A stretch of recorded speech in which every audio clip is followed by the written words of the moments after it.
बिहार के मांडव की ऐतिहासिक धरोहर बनी कांग्रेस की सियासी प्रयोगशाला, जहां नेता जुटे, भाषण हुए, संकल्प लिया गया।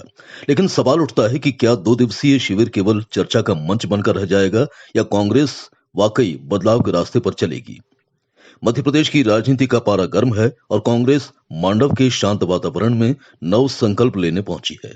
राहुल गांधी वर्चुअल जुड़े, बोले, देश की अर्थव्यवस्था कुछ उद्योगपतियों के हाथ में है, देश का हर वर्ग परेशान है।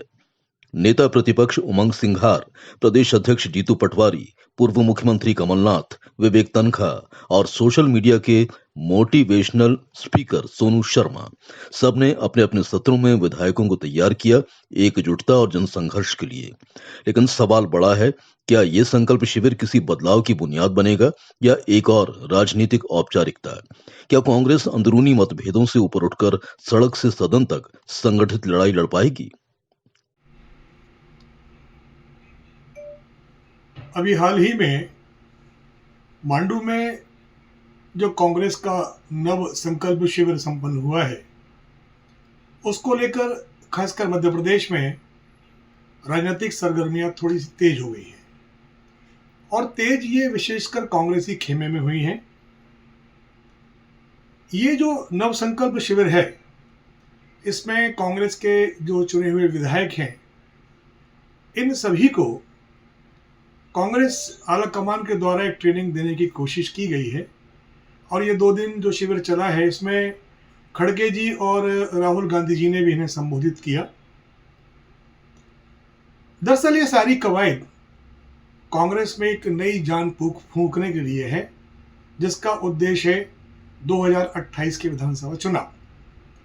कांग्रेस ये बहुत अच्छी तरह जानती है कि पिछला चुनाव वो जीतते जीतते रह गई और अचानक ऐसा क्या हुआ कि कांग्रेस और बीजेपी की सीटों के बीच में बहुत लंबा फासला हो गया। यह सही है कि जीतू पटवारी जी ने जब से मध्य प्रदेश कांग्रेस संभाली है, कांग्रेस ने भाजपा को टक्कर देने की कोशिश की है, सरकार को कुछ मुद्दों पर घेरने का काम भी किया है।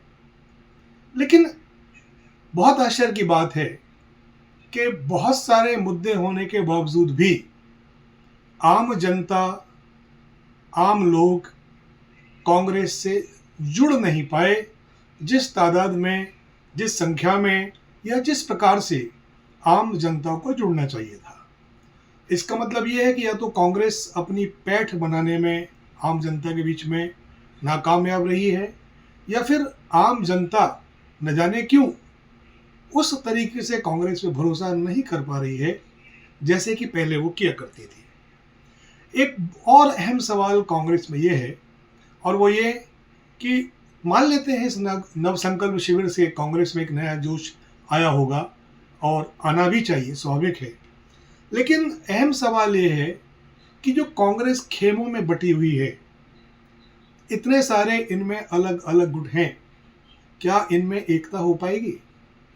क्योंकि गुटों में बटी हुई कांग्रेस, विखंडित कांग्रेस एकजुट होकर भाजपा से संघर्ष कैसे करेगी?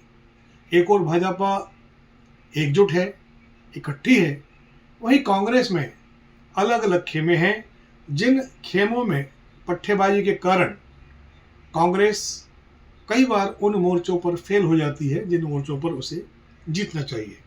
एक और विशेष बात जो मेरे जहन में आ रही है, और वो ये कि मध्य प्रदेश में कांग्रेस में खासकर जो नेटवर्क दिग्गी राजा का है, उतना बड़ा नेटवर्क किसी का नहीं है। शायद मध्य प्रदेश का ऐसा कोई जिला नहीं है, तहसील नहीं है, जहां दिग्गी राजा के आदमी ना हो या दिग्गी राजा का नेटवर्क ना हो।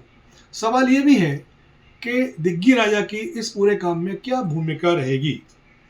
और एक और जो बात राजनीतिक क्षेत्रों में कही जा रही है, वो ये है कि कांग्रेस के पास ग्रास रूट लेवल के कार्यकर्ताओं का अभाव है, बूथ स्तर के कार्यकर्ताओं का अभाव है, और इसके साथ साथ संसाधनों का भी अभाव है। अब सवाल यह है कि इन स्थिति में कांग्रेस भारतीय जनता पार्टी का मुकाबला कैसे कर पाएगी? मांडू में जिस तरह से कांग्रेस ने अपना चिंतन शिविर शुरू किया है, 2 परंपराएं अलग अलग हैं।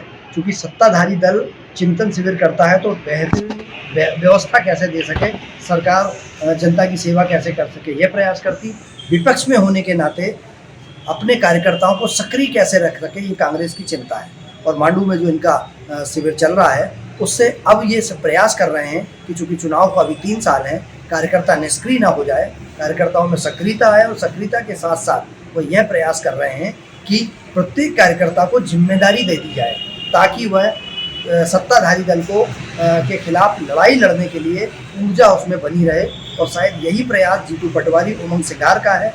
नेता प्रतिपक्ष होने के नाते और प्रदेश अध्यक्ष होने के नाते उन्हें अपने कार्यकर्ताओं को ऊर्जा देने के लिए इस तरीके के प्रशिक्षण शिविर रखने की बहुत आवश्यकता है। कमलनाथ जी या दिग्विजय सिंह जी या राहुल गांधी ने जिस तरीके से वर्चुअली इस बैठक में हिस्सा लिया और कार्यकर्ताओं में जोश भरने का काम किया, यदि वो स्वयं भी यहाँ आ जाते, क्योंकि सत्र चल रहा है और अभी विधानसभा का सत्र है, अपने विधायकों को, अपने कार्यकर्ताओं को सत्ताधारी दल के खिलाफ प्रदर्शन करने के लिए जिस तरीके से ट्रेनिंग दे रहे हैं जीतू पटवारी और उमंग सिंघार, तो ऐसा लगता है कि विपक्ष सशक्त होके सत्ताधारी दल के जो जनहित से जुड़े हुए मुद्दे हैं उस पर उनको जवाब देगा और सड़कों पर उतरेगा। क्या लगता है इससे कितना इफेक्ट पड़ने वाला है? बहुत इफेक्ट पड़ेगा, क्योंकि जिस तरीके से जीतू पटवारी को ऐसा लग रहा था कि कार्यकर्ता घर बैठ गए, निष्क्रिय हो गए, वह एक बार फिर से सबको सक्रिय कर रहे हैं और सक्रिय करने का फायदा कांग्रेस पार्टी को मिलेगा, ये पूरी संभावना है। ये बताया जा रहा है कि जो बड़े नेता हैं बीच में किनारे हुए थे, क्या उनकी भूमिका रही है इस कार्यक्रम में? मुझे लगता है कि कमलनाथ जी ने जिस तरीके से वर्चुअली संबोधित किया और दिग्विजय सिंह जी का सुपुत्र इसमें शामिल थे, बाकी बहुत ज़्यादा सक्रियता उनकी नज़र नहीं आ रही थी। इसे देखते हुए लगता है कि सीनियर लोगों को एक तरफ करके अब नए युवाओं को भूमिका उनकी महत्वपूर्ण हो गई है और शायद यह कांग्रेस के लिए बेहतर भी होगा। मार्गदर्शक मंडल में सीनियर लोग हों और युवा आगे आएँ, क्योंकि युवा ये जब तक रहेंगे, कमलनाथ जी या दिग्विजय सिंह जी या दूसरे अन्य नेता, तब तक युवाओं को मौका ही नहीं मिल पाएगा। तो अब युवाओं को मौका मिल रहा है। जिस तरीके से उमंग सिंघार युवा हैं, जीतू पटवारी युवा है और उनकी टीम युवा है, तो अब युवा आगे आएंगे, तब सत्ताधारी दल से संघर्ष कर पाएंगे, लड़ पाएंगे। कांग्रेस का प्रशिक्षण शिविर जिसमें राहुल गांधी भी वर्चुअल जुड़े। राहुल गांधी जिस गति से, जिस अंदाज में लोगों के साथ जुड़ना चाहते हैं, कनेक्ट बनाना चाहते हैं और कार्यकर्ताओं को उस गति से आगे बढ़ाना चाहते हैं, लंगड़े घोड़े का जिक्र वो मध्य प्रदेश में कर चुके हैं। ऐसे समय में वो कार्यकर्ताओं को प्रशिक्षित कर रहे हैं, नेताओं को प्रशिक्षित कर रहे हैं।